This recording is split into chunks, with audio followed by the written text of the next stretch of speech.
Mas essas populações do Sul fazia parte da sua tradição familiar ter alguns anos de trabalho nessas fazendas. Quer dizer que, e não recuso que tenha havido algum excesso, mas a maior parte dos contratados eram voluntários. No fundo não era um verdadeiro contrato. Não havia a liberdade contratual. O vencimento todo com o imposto eram 400 escudos. Mas quando desconta o imposto, ali às vezes restava 90 escudos em dinheiro. 100 nunca chegava, era difícil. Os próprios indivíduos que tinham, digamos, as roças de café para onde eles iam trabalhar, muitas vezes tinham comércio. E nesse comércio iam procurando dar-lhes crédito. E então eles iam lá, iam a crédito buscar coisas que precisavam. E depois, quando chegava ao fim de contratos, já têm. Muitas vezes compravam coisas que não precisavam. Por exemplo, havia indivíduos que compravam frigoríficos para coisas que não precisavam nas suas palhotas. Aquela parte que ele gastava era a parte que recebia. Outra parte só recebia quando acabava o contrato na terra de origem. Então, com esse dinheiro, ele comprava, primeiro se for de Angola, um boi, 2 bois e adquiria bens que até aí não seriam possíveis. Portanto, o aspecto positivo era apenas esse. Uma das formas de contrato é que X eles recebiam enquanto estivessem lá a trabalhar. O outro recebiam quando acabavam o contrato, que era por causa das famílias não ficarem sem nada, não é? Tal e qual como para as minas.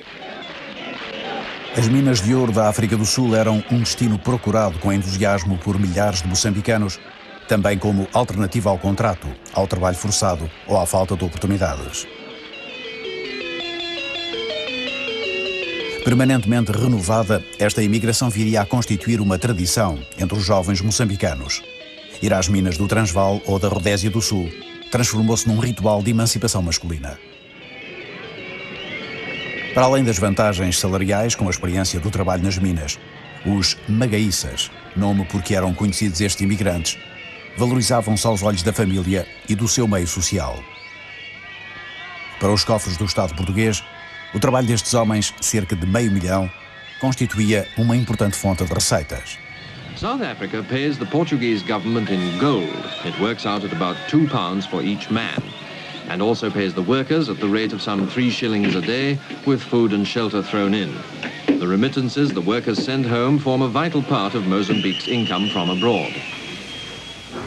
De vez em quando, era transportado de Moçambique para a metrópole, a bordo de um barco, acompanhado por um funcionário administrativo, para o ouro recebido dar entrada nos cofres do Banco Nacional Ultramarino.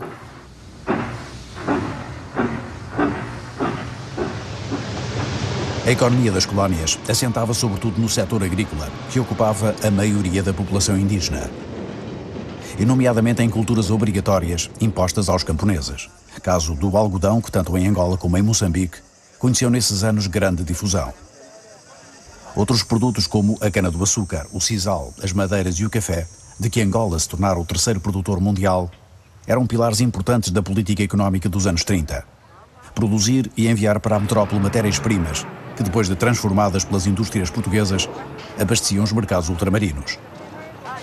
O Ato Colonial é o documento que estabelece esta política de solidariedade económica entre Portugal e as suas colónias. Um modelo que o governo altera em função do expansionismo económico do pós-guerra e o simultâneo movimento descolonizador. Com os anos 50, abre-se o comércio entre as colónias e abre-se a economia a importantes investimentos, admitindo-se a instalação de indústrias, embora condicionada.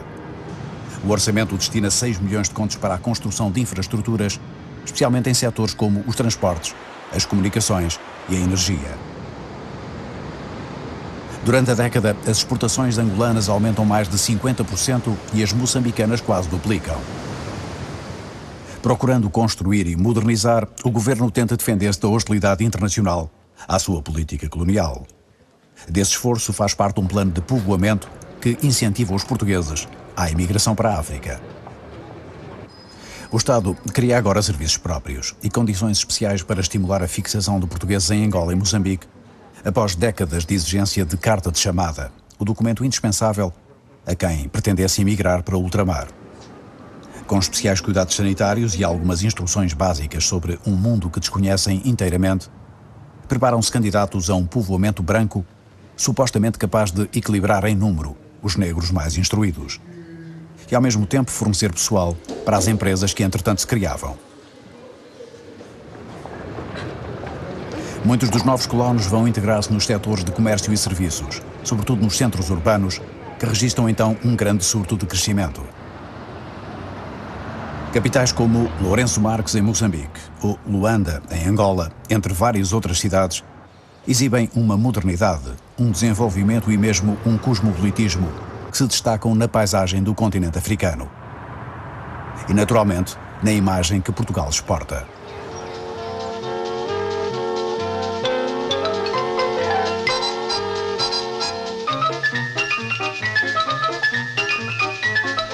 Porém, esta prosperidade não é nem sequer para todos os portugueses, cujo nível de instrução é em geral muito baixo.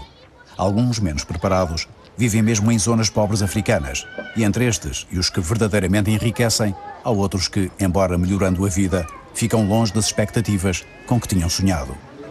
Na minha infância eu não me lembro que os empregados de café, de bar, nos hotéis, eram angolanos, eram negros, um ou outro mestiço. Depois passaram a ser brancos. Muitos colonos refletem o estado de atraso do Portugal europeu, de onde partem à procura de uma oportunidade onde lhe dizem que ela existe. Mas acabam por ter que disputar com a população local as tarefas e os empregos mais modestos. Eu me recordo que em 1950, 51, fiquei admiradíssimo quando